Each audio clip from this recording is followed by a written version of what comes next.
ஆச்சி மசாலா. எந்த சமையலும் ருசி தேடும் ரகசியம். 20 ரூபாய்.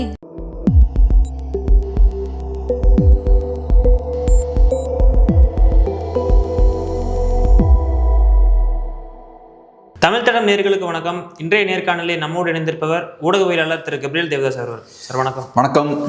சார், இப்போ விஜய் அவர்கள் அரசியலுக்கு வந்ததுக்கு அப்புறமா பார்த்தீங்கன்னா நாம் தமிழர் கட்சி மிகப்பெரிய அளவுக்கு கொஞ்சம் பேக் வாங்கியிருக்காங்க.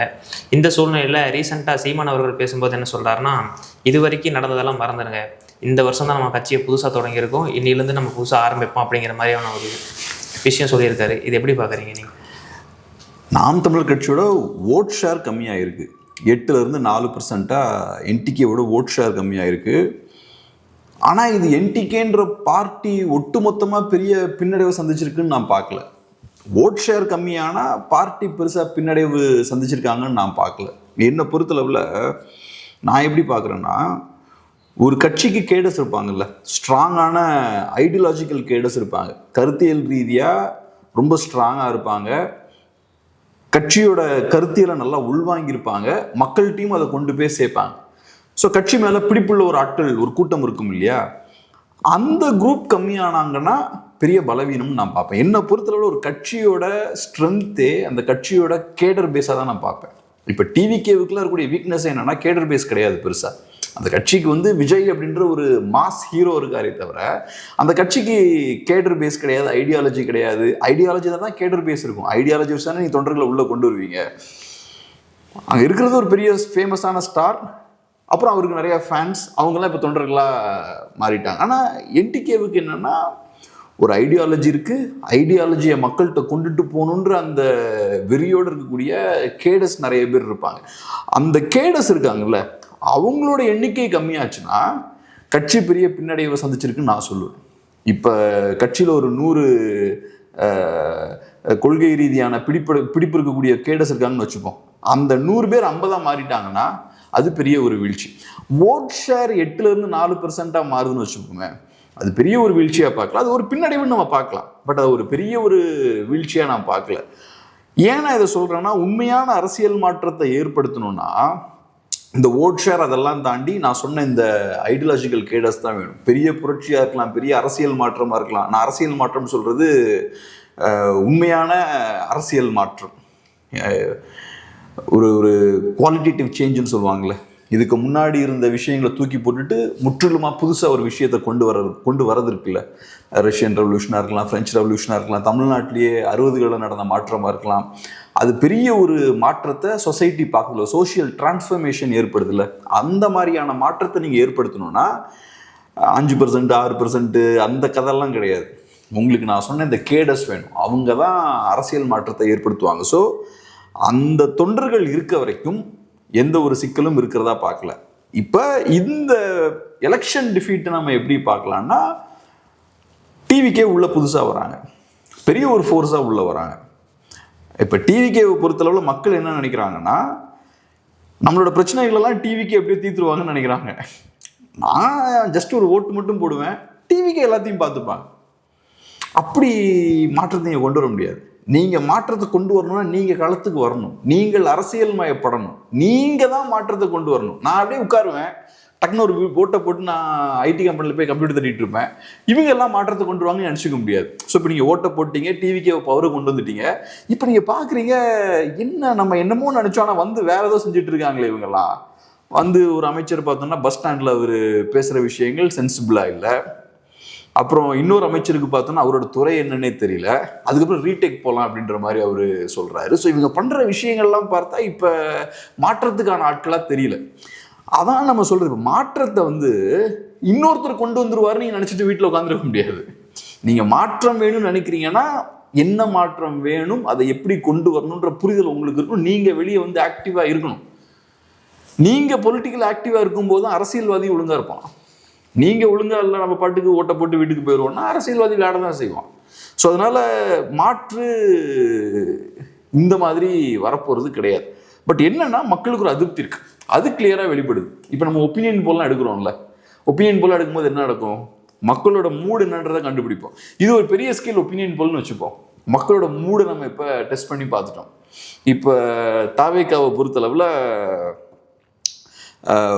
ஒரு 35% ஓட்ஸ் வாங்குறாங்க.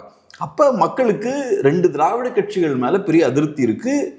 ஒரு சேஞ்ச் வேணுன்றது அவங்க விரும்புகிறாங்க. ஆனால் என்ன மாதிரியான மாற்றம் வேணும், எது நமக்கு நல்லது, இங்கே இருக்கக்கூடிய சிக்கல்கள் என்ன, அதெல்லாம் பெரிய புரிதல்.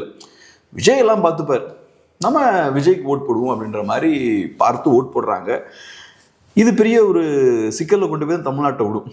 இப்போ இருக்கிற பிரச்சனைகளை தாண்டி இன்னமும் நிறைய பிரச்சனைகளை தான் கிரியேட் பண்ணணும் அப்படின்ற மாதிரி நான் பார்க்குறேன். ஏன்னா இப்போ திராவிட கட்சிகள் நிறைய பிரச்சனைகளை உருவாக்கிட்டாங்க. இப்போ தாவேக்கா வந்து செய்கிற விஷயங்களை பார்க்கும்போதும் அவங்க எந்த சொல்யூஷனும் முன்வைக்கல. இப்போ நம்ம காலையில் நம்ம பேசணும், விவசாய கடன்லாம் தள்ளுபடி பண்ணுறோன்னு சொன்னாங்க. எலெக்ஷனுக்கு முன்னாடி சொன்னது ஒன்று, அதுக்கப்புறம் செய்கிறது வேற ஒன்றா இருக்குது. அதே மாதிரி திமுக செஞ்ச விஷயங்கள்லாம் திமுக விட பெட்டராக பண்ணுவோன்றாங்க. ஸோ மாற்றம்லாம் ஒன்றும் கிடையாது. அவங்க 1000 ரூபா கொடுத்தா நான் 2500 ரூபா கொடுப்பேன். அதெல்லாம் செய்கிறதுக்கான பணம்லாம் இங்கே கிடையாது. ஸோ அப்போ நீங்கள் எந்த வகையிலையும் மாற்று கிடையாது, மாற்றா இருக்கணுன்ற இன்டென்ஷன் கூட உங்களுக்கு கிடையாது தாவேக்காவுக்கு. அவங்கள பொறுத்தவரை அதிகாரத்தை கைப்பற்றணும். அதிகாரத்தை கைப்பற்ற என்னெல்லாம் சொல்லணுமோ அதெல்லாம் நான் சொல்லுவேன். இல்லை, அதுதான் வந்து இங்கே ஒர்க் அவுட் ஆயிருக்கா அப்படின்ற மாதிரி இருக்குல்ல. இப்போ உண்மையை சொல்லி நம்ம வந்து அரசியல் பண்ணுறதுனால வந்து இவங்களை எடுத்து ஒரு கவர்ச்சியாக மக்களுக்கு, இப்போது நீங்கள் வந்து ஒரு உண்மையை சொல்லி ஒரு இதை சொல்கிறத விட எனக்கு என்ன பிடிக்குது, எனக்கு என்ன தேவை அப்படிங்கிற ஒரு எலக்ட்ரல் பாலிட்டிக்ஸில் இதுதானே நமக்கு தேவைப்படுது. இப்போ ஒன்று புரிஞ்சுக்கணும், அது எப்போவுமே செல்லுபடி ஆகாது. இப்போ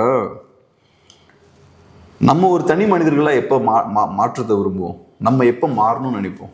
நமக்கு ஒரு பிரச்சனை ஒன்று வந்து நமக்கு ஒரு பிரச்சனை வரும், கடன் தொல்லை வரும், ஃபேமிலி பிரச்சனை வரும். ரைட், நம்ம இனிமேல் இப்படியே இருந்தால் பத்தாது, நம்ம இதுக்கு முன்னாடி இருந்த மாதிரி அப்பாட்ட இருந்து காசு வாங்கிட்டு சுற்றிட்டு இருந்தால் பத்தாது, கொஞ்சம் நம்ம மாற்றிக்க ஆரம்பிக்கணும், படிக்க ஆரம்பிப்போம், கெரியரை ஃபோக்கஸ் பண்ணி செயல்பட ஆரம்பிப்போம், பேப்பர்லாம் படிப்போம், ஆப்பர்ச்சுனிட்டிஸ் என்னெல்லாம் இருக்குன்னு பார்ப்போம், டைமை வேஸ்ட் பண்ணக்கூடாது. இந்த மாற்றங்கள்லாம் எப்போ நமக்கு வருது, நம்ம இனிமேல் பழையபடி இருந்த மாதிரியே இருந்தோம்னா பொழப்பு கெட்டுரும் அப்படின்ற புரிதல் நமக்கு ஏற்படும் போது தான் நம்ம மாறுறோம். சொசைட்டியும் அப்படிதான்.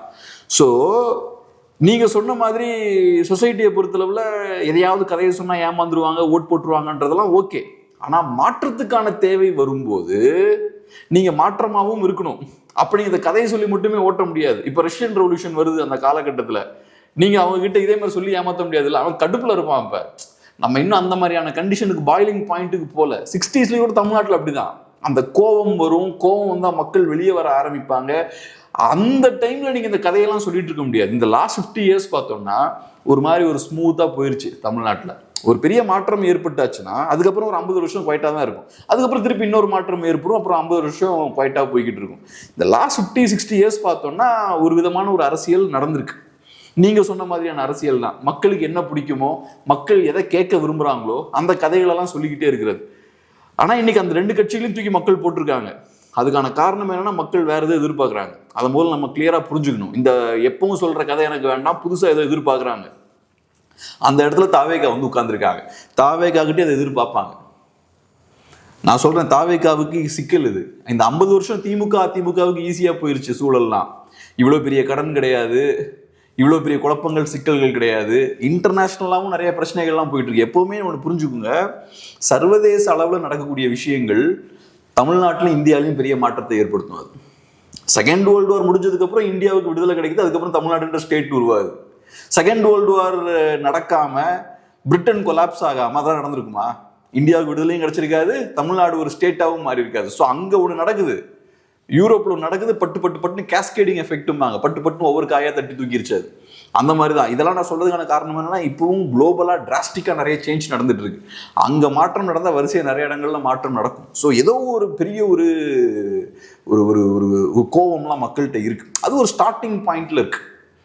ஸோ இப்போ நீங்கள் சொன்னீங்க இல்லையா, சும்மா ஏதோ போய் சொல்லி ஜெயிச்சுக்கிட்டு இருக்கலான்னு. அது சில நேரங்களில் தான் ஒர்க் ஆகும். சிஸ்டம் நல்லா ஸ்மூத்தாக போயிட்டு இருக்கும்போது ஒர்க் ஆகும். கிரைசிஸ் இருக்கும்போது அது ஒர்க் ஆகாது. கிரைசிஸ் இருக்கும்போது மக்கள் என் பிளேட்டில் சாப்பாடு இருக்கணும், என் பேக்கெட்டில் பணம் இருக்கணும், நேற்று இருந்தது இன்னைக்கு இல்லை, அது சரி பண்ணு அப்படிம்பாங்க. அப்போ நீங்கள் கதை சொல்லி ஓட்ட முடியாது. ஸோ அதனால தான் சொல்கிறேன், அந்த மாதிரியான ஒரு சூழல் வரும்போது இந்த மாதிரியான கட்சியால் டீல் பண்ண முடியாது. அதை அப்போ உங்களுக்கு கேடர் பேஸ் வேணும், நல்ல ஸ்ட்ராங்கான ஐடியாலஜி ட்ரிவன் கேடர்ஸ் வேணும். அதுக்கு தான் கேடர்ஸ் வேணுன்றது. கரெக்டான ரைட் டைமில் ரைட் பீப்புள் சேஞ்சை கிரியேட் பண்ண முடியும். பெரிய பெரிய மாற்றங்கள் அப்படியே நடந்திருக்கு. காந்தி மாதிரியான லீடர்ஸ்லாம் அந்த கடினமான காலகட்டத்தில் உருவான லீடர்ஸ் தான். அவங்க முக்கியமான கஷ்டமான பிரச்சனைகள் இருந்த காலகட்டத்தில் உருவான லீடர்ஸ் தான். சுபாஷ் சந்திர போஸாக இருக்கலாம், நேரு அவர்களாக இருக்கலாம். ஸோ அந்த டைமில் நல்ல லீடர்ஸும் ஃபார்ம் ஆவாங்க, அதுக்கேற்ற மாதிரியான கேடர்ஸும் தேவை. ஸோ இப்போ கேடர் பேஸ் வீக் ஆகுதுன்னு வச்சுப்போம், கட்சியில் இருக்கக்கூடிய கேடர்ஸ்லாம் பிரிஞ்சு வெளில போகிறாங்கன்னு வச்சுப்போம், அதை நான் ஒரு பெரிய பின்னடைவாக பார்ப்பேன்.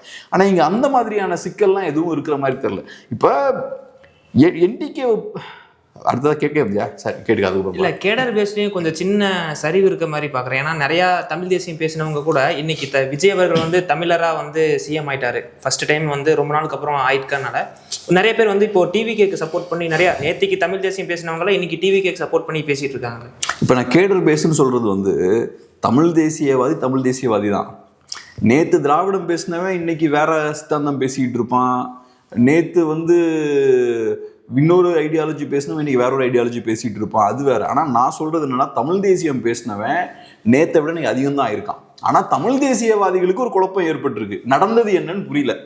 எலெக்ஷன்ல ஒரு பெரிய பின்னடைவு வந்திருக்குன்னு அவங்க பாக்குறாங்க. நம்ம எதிர்பார்த்த மாதிரி ஜெயிக்க முடியல. 10-15 இயர்ஸ்ல நம்ம ஜெயிச்சலாம் நினைச்சிட்டு இருந்தாங்க. திடீர்னு பார்த்தா எங்க இருந்தோ ஒரு புது கட்சி வருது, வந்து அவங்க ஜெயிச்சுட்டு போயிட்டாங்க. அப்ப ஒரு அயற்சி ஏற்படுது. அப்ப நம்ம ஐடியாலஜில பிரச்சனை இருக்குமா? தமிழ் தேசியத்துக்கான தேவை இல்லாம இருக்கா? நம்ம போக வேண்டிய திசை கரெக்டா தான் இருக்கா? அப்ப விஜய் தமிழரா? இந்த மாதிரிலாம் ஏகப்பட்ட குழப்பங்கள் தமிழ் தேசியவாதிகளுக்குள்ள இருக்கு. எப்பவுமே கன்ஃபியூஷன்ஸ் இருக்கும். பொலிட்டிக்ஸ்னு எடுத்துக்கிட்டீங்கன்னா ஒரு பிரச்சனை வரும்போது இந்த பிரச்சனையில என்ன ஸ்டாண்ட் எடுக்கணுன்ற இடம் வரும்போது தமிழ் தேசியவாதிகளுக்கும் குழப்பம் இருக்கும், கம்யூனிஸ்டுகளுக்கும் குழப்பம் இருக்கும், எல்லாருக்குமே குழப்பம் இருக்கும். அதுவும் குறிப்பா கிரைசிஸ் டைம் வருது இல்ல, உங்க சித்தாந்தம் பெரிய பின்னடைவை ஃபேஸ் பண்ணும்போது அப்ப இன்னும் கொஞ்சம் கூட குழப்பங்கள் அதிகமாகும். 1990களில் யுஎஸ்எஸ்ஆர் கொலாப்ஸ் ஆச்சு. கம்யூனிஸ்டுகள் கிட்ட பெரிய குழப்பம், இந்தியாவில் மட்டும் இல்ல உலகம் முழுக்க குழப்பம். இந்த காலகட்டத்தில் நம்ம என்ன பண்ணலாம், அடுத்து எப்படி நம்ம நெக்ஸ்ட் ஸ்டேஜுக்கு போகலாம் அப்படின்றது. ஆனா எப்பவுமே ஒரு சொசைட்டி ஸ்மூத்தா க்ரோ ஆகாது, ஒரு ஐடியாலஜியும் ஸ்மூத்தா க்ரோ ஆகாது. நிறைய ஏற்றத்தாழ்வுகள் இருக்கும், பெரிய வீழ்ச்சிகள் இருக்கும். அதுல இருந்து மீண்டு வர்றது தான் வெற்றியை கொடுக்கும் உங்களுக்கு. இப்ப பெரிய பெரிய லீடர்ஸ்லாம் எடுத்துக்கோங்க, அவங்களோட காந்தி அவர்கள் எடுத்துக்கோங்க, காங்கிரஸோட ஹிஸ்டரி எடுங்க. விடுதலை கிடைக்கிறதுக்கு முன்னாடி பெரிய பெரிய வீழ்ச்சிகள், பெரிய பெரிய சேலஞ்செல்லாம் ஃபேஸ் பண்ணியிருக்காங்க. அதுக்கப்புறம் அதுல இருந்து பட்டு மீண்டு வராங்க. திடீர்னு ஒரு காலகட்டத்தில் பார்த்தா நீங்க காணாம போயிருவீங்கன்ற மாதிரி சூழல் இருக்கும். அதுக்கப்புறம் டக்குன்னு பார்த்தா அதெல்லாம் மீண்டு வருவாங்க. செகண்ட் வேர்ல்டு வார் எடுத்துக்கோங்க, ஒரு பாயிண்ட்ல ஹிட்லர் தான் ஜெயிக்கிற மாதிரி இருந்தது. நம்ம இப்போ போர் நடக்கும்போது கூட எல்லாம் புட்டின் சூப்பர் மாஸ் அப்படின்னு பேசிட்டு இருந்தாங்க. இப்போ நீங்க பாத்தீங்கன்னா புட்டினால அந்த அளவுக்கு புஷ் பண்ணி போக முடியல.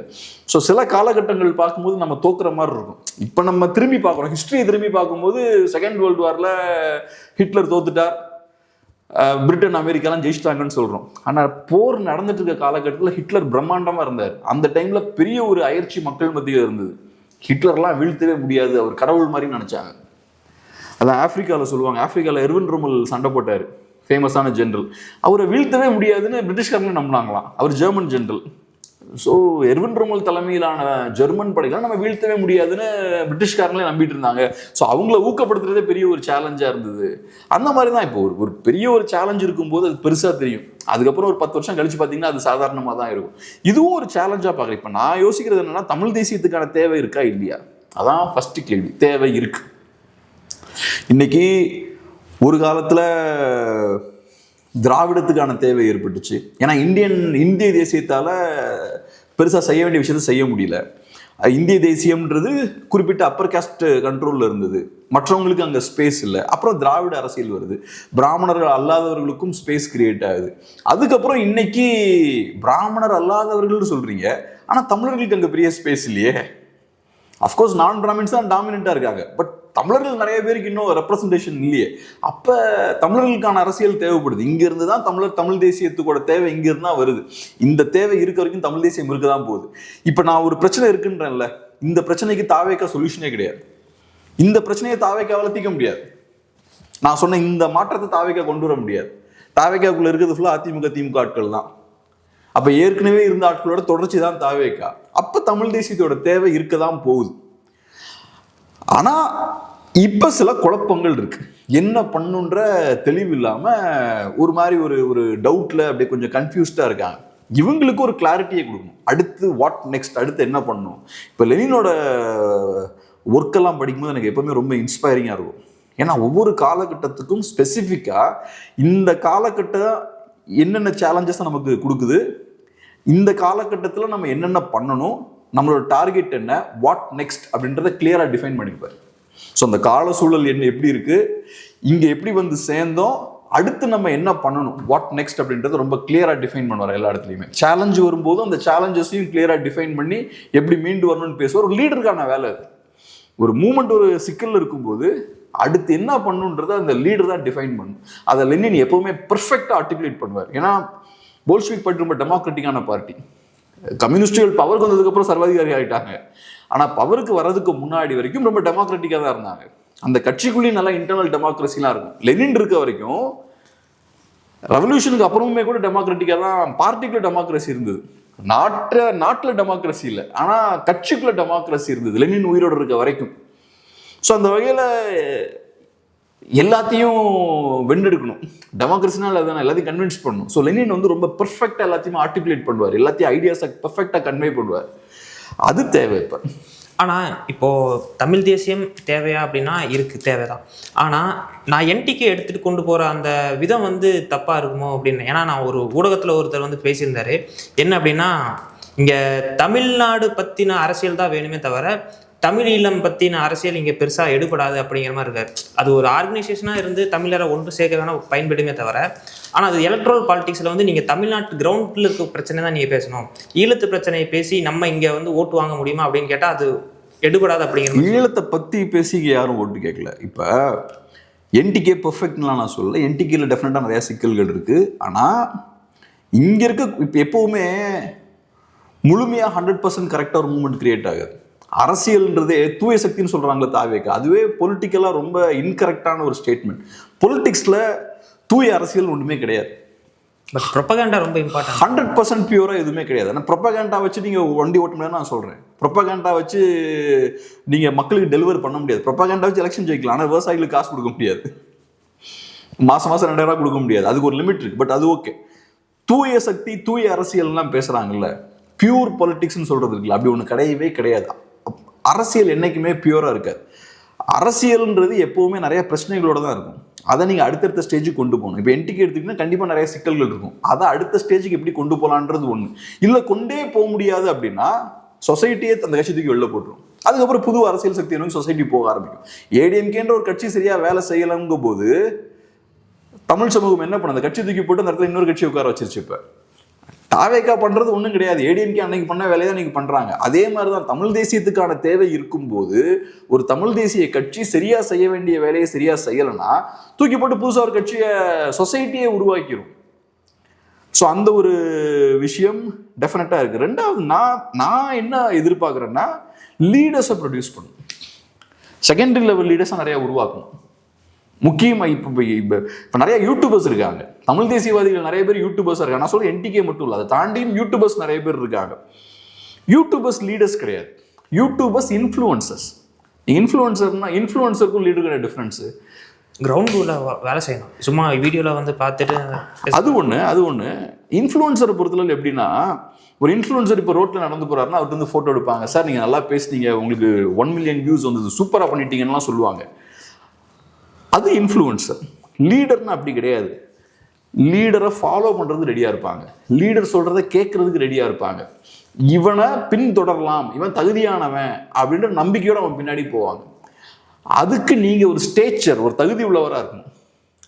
இன்ஃப்ளூயன்சர்ஸ் என்ன பண்ணுவாங்கன்னா, வியூஸுக்காக எதையாவது பேசுவாங்க, சீப்பான விஷயங்கள் பண்ணுவாங்க, காட்டமான தம்ப்நெயில் வைப்பாங்க, தரக்குறைவாக பேசுவாங்க. லீடர் அப்படிலாம் பண்ண முடியாது.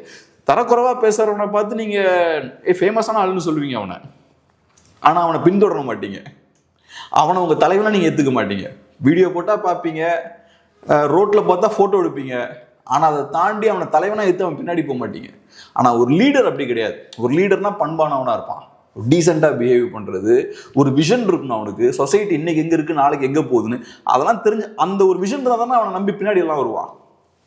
இன்னைக்கு கூட நீங்கள் எடுத்துக்கிட்டிங்கன்னா தமிழ் தேசியவாதிகளோட பிகெஸ்ட் ஹோப்பே தமிழ் தேசியம் ஜெயிக்குன்ற நம்பிக்கை அவங்களுக்கு இருக்குது. ஸோ அந்த ஒரு விஷன் இருக்குது. அதை நோக்கி யார் கூட்டிகிட்டு போகிறாங்களோ அவங்க பின்னாடி போகிறது ரெடியாக இருக்காங்க. ஸோ நமக்கு வேண்டியது அஃப்கோர்ஸ் இன்ஃப்ளூயன்சர்ஸ் தேவை.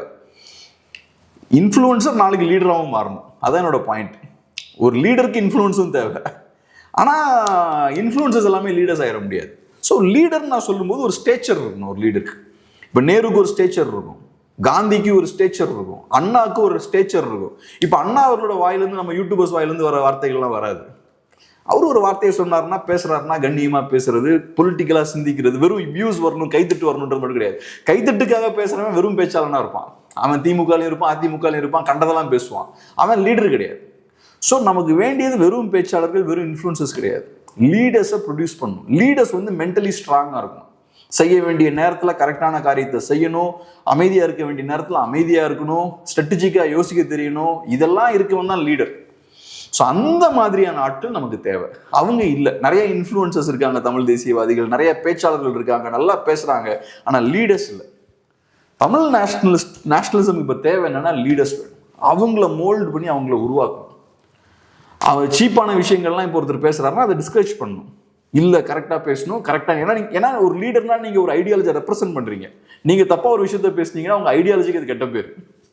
இன்னொன்று லீடர்ஸை தாண்டி இப்போது நிறைய பேர் வந்து நம்ம என்டிகேல பார்த்தீங்கன்னா வந்து ஒரே தொகுதியில் வந்து தொடர்ச்சியாக போட்டிடுறது கிடையாது. வேறு வேறு தொகுதியில் அந்த ஊருக்கு சம்மந்தமே இல்லாத ஒரு நபரை தான் போய் நிறுத்துறாங்க.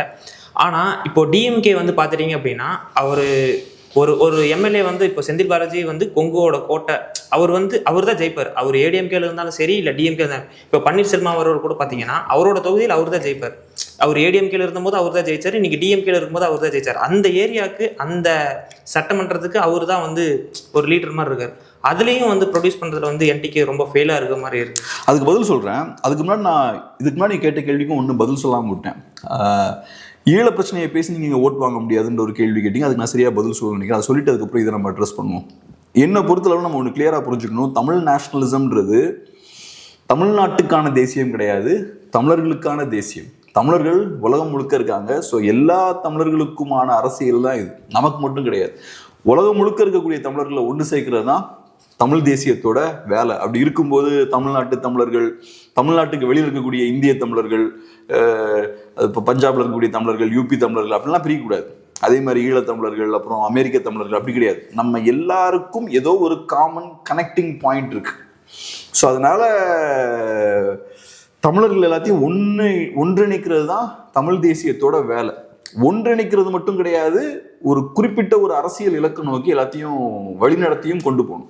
அதே மாதிரி எல்லா தமிழர்களுக்குமே ஒரு அரசியல் நலன் இருக்கும். அமெரிக்காவிலிருந்து இருக்கக்கூடிய தமிழர்களுக்கு ஒரு அரசியல் நலன் இருக்கும், ஈழத்தமிழுக்கு ஒரு அரசியல் நலன் இருக்கும். அதுக்கு நம்மளும் ஃபைட் பண்ணணும். அவங்கெல்லாம் சேர்ந்து நமக்கு ஃபைட் பண்ணணும், நம்ம அவங்க எல்லாத்துக்கும் ஃபைட் பண்ணணும். அப்போதான் ஒரு பாண்ட் வந்து கிரியேட் ஆகும். அஃப்கோர்ஸ் நமக்கு பிரத்யேக தேவைகள் ஒவ்வொரு தமிழர்களுக்கும் இருக்கும், அது எனக்கு புரியுது. ஆனால் நம்ம ஒன்று சேர்ந்திருக்க வேண்டிய ஒரு தேவை இருக்கு. இப்போ இன்னைக்கு தமிழர்கள் எப்படி உலகம் முழுக்க ஸ்ப்ரெட் ஆகிருக்காங்க, சதுரி போயிருக்காங்க. அது காரணம் தமிழர்களுக்குன்னு ஒரு ஹோம்லேண்ட் இருக்கு, அதை நம்ம கண்ட்ரோல் கீழே வைக்க முடியல, அது வீக்காக இருக்கு. தமிழர்களுக்கு இருக்கக்கூடிய அந்த ஹோம்லேண்ட் வீக்காக இருக்கு. அப்போ செதற வேண்டிய தேவை ஏற்படுது. இங்கே எனக்கு பிழைப்பு இல்லைனா தான் நான் அங்கங்கே போகிறேன். என்ன இங்கே வந்து உருவி எடுத்து கொண்டு போயிடுறாங்க. மலேசியாவில் ஒரு கன்ஸ்ட்ரக்ஷன் ஒர்க், சிங்கப்பூரில் கன்ஸ்ட்ரக்ஷன் ஒர்க்னா இங்கேருந்து பல ஆண்டுகளாக இழுத்து கொண்டு போய்கிட்டே இருக்காங்க. அது காரணம் நான் இங்கே வீக்காக இருக்கேன். ஸோ அப்போ என்னோட கோர், என்னோட ஹோம்லேண்டை நான் ஸ்ட்ராங் ஆக்கிட்டேனாலே ஒன்று இங்கேருந்து செதறது இருக்காது, ரெண்டாவது போனவங்க நிறைய பேர் இங்கே வரவும் செய்வாங்க. ஸோ அதனால இன்னைக்கு தமிழர்கள் நிறைய பேர் பார்த்தோம்னா தமிழ்நாட்டில் தான் இருக்கும். நம்ம ரெண்டாவது ஈழத்தில் நிறைய பேர் இருக்கும்.